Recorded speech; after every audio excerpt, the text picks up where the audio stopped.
Before I test out the PCI Express card, I just want to show you guys which devices I'll be using in the test.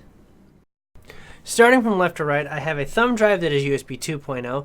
I'll be using it for a baseline and to see if overall speeds will increase when plugged into a 3.1 slot. Right here I have a 3.0 device.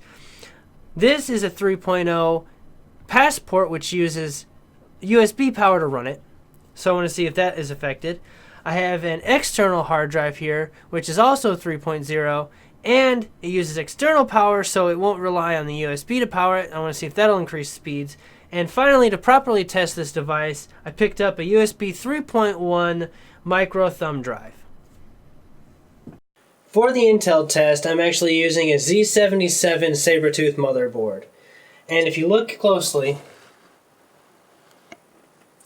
right here, this slot was actually designed for Thunderbolt, which is, 10 gigabits per second. Which means that this could easily handle the 3.1 PCI card that is plugged into. For the actual transfer, I will be using my Oracle Dual Bay video that basically got me sponsored to begin with. And as you can see, it's 314 megabytes. I figured it's a pretty standard size. It'll be faster than a music transfer, so we'll really be able to see what kind of speeds come out of this transfer. Really quick, I also wanted to mention that the fact that this file is on my desktop, it means it's running through my Samsung Evo SSD. I wanted to do this because I want to have the most transfer rate possible. I wanted no limitations, so I put it straight on to my Samsung. Since my discovery that the USB 3.0 Express drive affects USB speeds overall once it's installed, I'm going to rerun the tests on the Intel computer just to see if they're more consistent. So this is a USB 2.0 drive running in a USB 3.0 slot. Alright, as you can see, we've got a pretty solid 5 megabytes per second, jumping up to 6.2, and with lows of about 3.4 megabytes per second. Still taking an approximate 30 seconds to transfer this 313 megabyte file. And towards the middle end, we have a very solid 6.5 to 6.71 megabytes per second.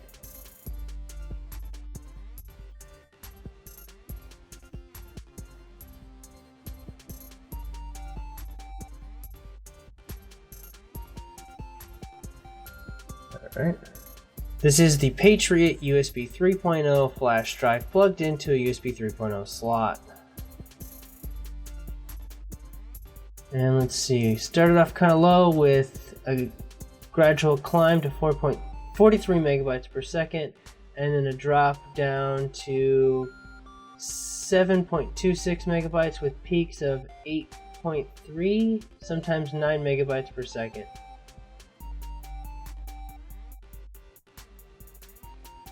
This is the Western Digital Element USB 3.0 Passport external hard drive plugged into a USB 3.0 slot.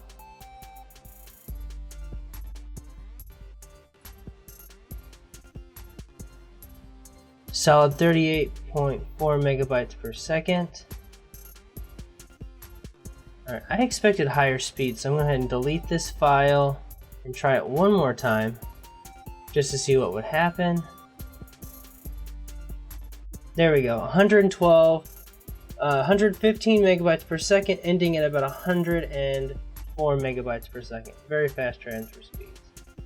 Next we have the Seagate external hard drive on its own power. It's a USB 3.0 plugged into a USB 3.0 slot.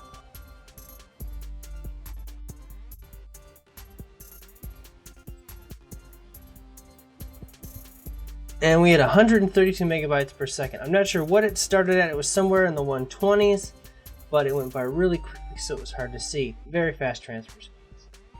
Finally, once again, we have the Qicent 3.1 USB 3.1 transfer device plugged into a USB 3.0 slot. Starting off at 39 megabytes per second, and then dropping down to 10 with peaks of 16.6 megabytes per second all the way across.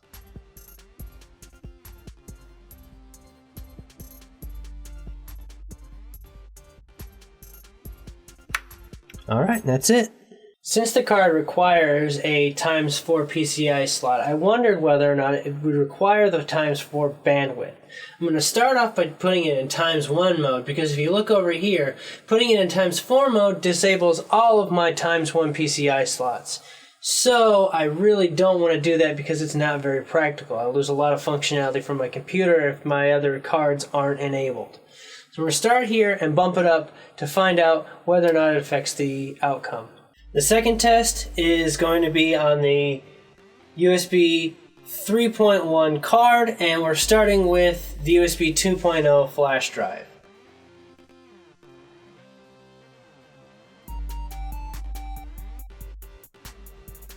So the USB 2.0 drive is running at about 9 megabytes per second, up to 10 and 11, dropping down to 7.5 and right back up to 10.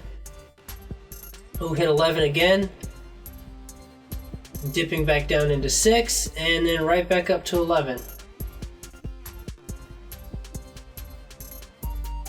And then we're at a solid 10.7 now.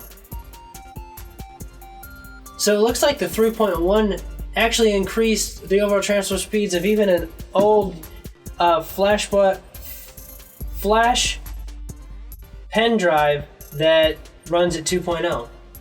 Next up, we have the Qicent 3.0 flash drive, or Patriot, and this one is running at 43 megabytes per second. Dropping all the way down to 7. Ouch. 7 and 8.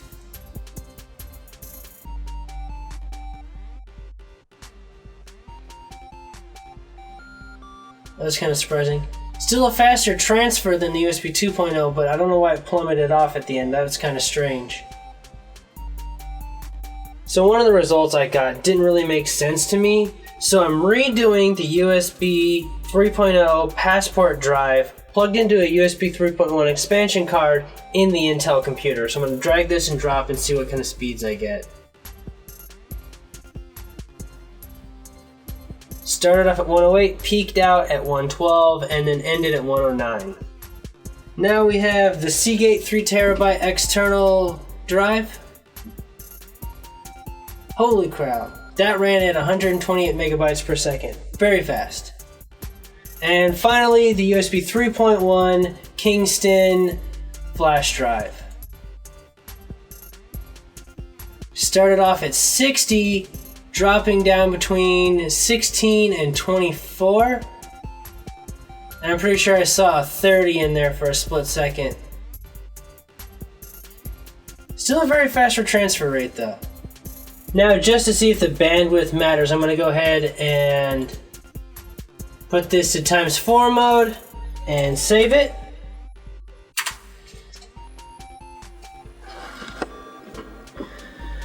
Then, just to save time, I'm going to test the external hard drive that has its own power, and I'm going to test the 3.1 thumb drive just to see if the bandwidth will increase the overall speed of the transfers. So here I have the thumb drive and the external hard drive on its own power already opened, and we're going to drop this in and see if it affects what happens.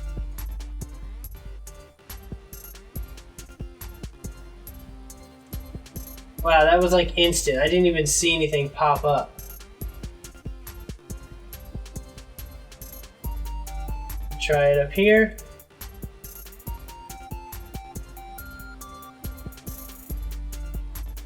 And we're going between 16 and 24 again, so I'm not really seeing much of an improvement on the thumb drive. Alright, I'm going to go ahead and run this one again just because that was really, really fast. I want to see why it did that. Let me just double check something really quick. Put up my computer. Seagate 2 terabytes F drive. Yep, that's right. That's where we're at. Seagate 2 terabyte F drive. Or 3 terabytes, sorry. 147. I caught it that time. So yeah, it definitely increased with it increased about 20 megabytes per second on a higher bandwidth. Alright guys, that's the end of the video. I hope it was helpful for you in trying to decide whether or not you want to upgrade to, USB 3.1. The original video that this data goes towards will be down in the description. Go ahead and hit like and subscribe if you want to get more information and if you like this video. Feel free to leave comments down below and ask me some questions. This was Data Done Chanley style.